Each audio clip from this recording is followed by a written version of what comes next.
বঙাইগাঁৱত যোৱা নিশা সদৌ অসম ছাত্ৰ ইউনিয়ন আমছুৰ দুই নেতা জিলা সভাপতি ছাদ্দাম হুছেইন আৰু কেন্দ্ৰীয় উপ সভাপতি মুৰাদুৰ জামানক আটক কৰাৰ ঘটনাক লৈ বঙাইগাঁও সদৰ আৰক্ষী চকীৰ সন্মুখত আমছুৰ প্ৰতিবাদ। যিহেতু আজি গুৱাহাটীত ৱাকফ সংশোধনী আইনৰ বিৰুদ্ধে গণতান্ত্ৰিক প্ৰতিবাদী কাৰ্যসূচী ৰূপায়ণ কৰা পদক্ষেপ কেন্দ্ৰীয় সমিতি সদৌ অসম ছাত্ৰ ইউনিয়ন আমছুৰ ফালৰ পৰা লোৱা হৈছিল। গণতান্ত্ৰিক প্ৰতিবাদী কাৰ্যসূচী হাতত লোৱা অধিকাৰ আমাক সংবিধানে দিছে বুলি মন্তব্য আমছুৰ সভাপতি সম্পাদকৰ। আগতীয়াকৈ আৰক্ষীয়ে আটক কৰা কাৰ্যক লৈ মুখ্যমন্ত্ৰী হিমন্ত বিশ্ব শৰ্মা গৰিহণা কেন্দ্ৰীয় সভাপতি আৰু সম্পাদকৰ। জানিব পৰা মতে আজি ৰাতিপুৱা 10টামান বজাত আমছুৰ দুই নেতাক বঙাইগাঁও আৰক্ষীয়ে মুকলি কৰি দিয়ে।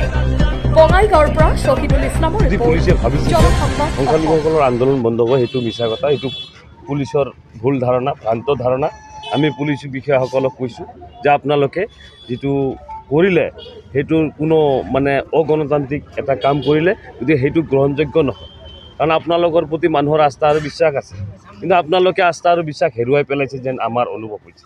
আপোনালোকক কিবা এটা কোৱাৰ লগে লগে, এজন আসামীক ধৰাৰ লগে লগে যেতিয়া আসামীবিলাকে কয় যে ছাৰ আমাক কিয় থানালৈ মাতি আনিলে, তেতিয়া পুলিচে কয় ওপৰৱালা।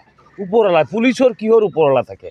DGP থাকে, DGPৰ ওপৰত কোনো থাকে আৰু থাকে। গতিকে সেইবিলাক ওপৰৱালাৰ দহাই দি আপোনালোকে ল এণ্ড অৰ্ডাৰ যদি কণ্ট্ৰল কৰিব বিচাৰিছে, ৰাজনৈতিক নেতাৰ চুৰতলুপি মতে যদি আপোনালোকে এনেকুৱা আপোনালোকৰ নিজস্ব যিটো ক্ষমতা সেইখিনি পাহৰি বেলেগৰ কথাত প্ৰশাসন চলিব বিচাৰিছে, গতিকে সেইটো পুলিচৰ কাম নহয় মই ভাবোঁ।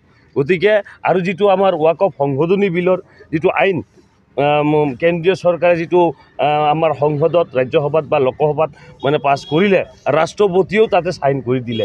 গতিকে যোনেই চাইন নকৰক আমাৰ আন্দোলন অব্যাহত থাকিব। গোটেই ভাৰতবৰ্ষৰ লগতে গোটেই অসমত এই আন্দোলন পুলিচ প্ৰশাসনে কেতিয়াও ৰুদ্ধ কৰিব নোৱাৰে। আৰু পুলিচ প্ৰশাসনক আমি চেলেঞ্জ কৰিছোঁ, আপোনালোকে এনেকুৱাকৈ মানুহক অগণতান্ত্ৰিকভাৱে এৰেষ্ট কৰি যদি ভাবিছে যে ভয় ভাবুকি দেখুৱাই আমাৰ মুছলমানসকলক আন্দোলন মষিমূৰ কৰিব পাৰিম, সেইটো পুলিচৰ ভ্ৰান্ত ধাৰণা। গতিকে আজি এই আমাক অলৰেডি এৰি দিছে, গতিকে কোনো ৰিজন নোহোৱাকৈ এৰি দিলে। গতিকে আমি এতিয়া ঘৰত যাম। গতিকে নেক্সটত এই ৱাকফ আন্দোলনৰ কাৰণে জিলা প্ৰশাসন আমি যে আন্দোলন কৰিম তাৰ কাৰণে সাজু হৈ থাকিবলৈ আহ্বান জনাইছোঁ।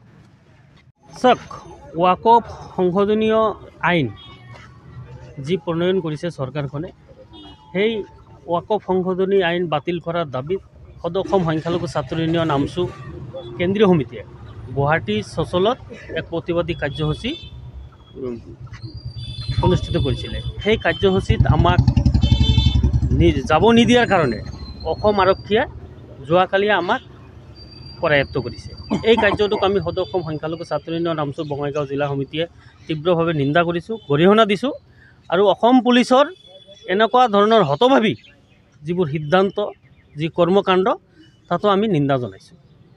চাওক, মুছলমানৰ সম্পত্তি চৰকাৰখনে বলপূৰ্বকভাৱে ল'ব লৈছে, তাত আমাৰ আপত্তি থকাটো স্বাভাৱিক আৰু আপত্তি আমি কৰিমেই। আমি প্ৰতিজনে এজন মুছলমান জীয়াই থকালৈকে, যিহেতু মুছলমানৰ সম্পত্তিত হাত দিছে, মুছলমানে প্ৰতিবাদ কৰিবই। চৰকাৰখনে বলপূৰ্বকভাৱে সংখ্যালঘু মানুহ বলপূৰ্বকভাৱে দবাই দিয়াৰ কাৰণে এক ষড়যন্ত্ৰ ৰচিছে। চৰকাৰখনৰ এই কাৰ্যক আমি নিন্দা জনাইছোঁ। আৰু হিমন্ত বিশ্ব শৰ্মা ডাঙৰীয়াই আমছুক কিয় ইমান ভয় কৰে? আমাৰ কথা, আমছুক কিয় ইমান ভয় কৰিবলগীয়া হৈছে? গণতান্ত্ৰিক দেশত গণতান্ত্ৰিকভাৱে চৰকাৰখনে পাৰ্মিশ্যন দিছে। আজি গুৱাহাটীত প্ৰগ্ৰামক আমাক পাৰ্মিশ্যন দিছে। পাৰ্মিশ্যন দিয়াৰ পিছতো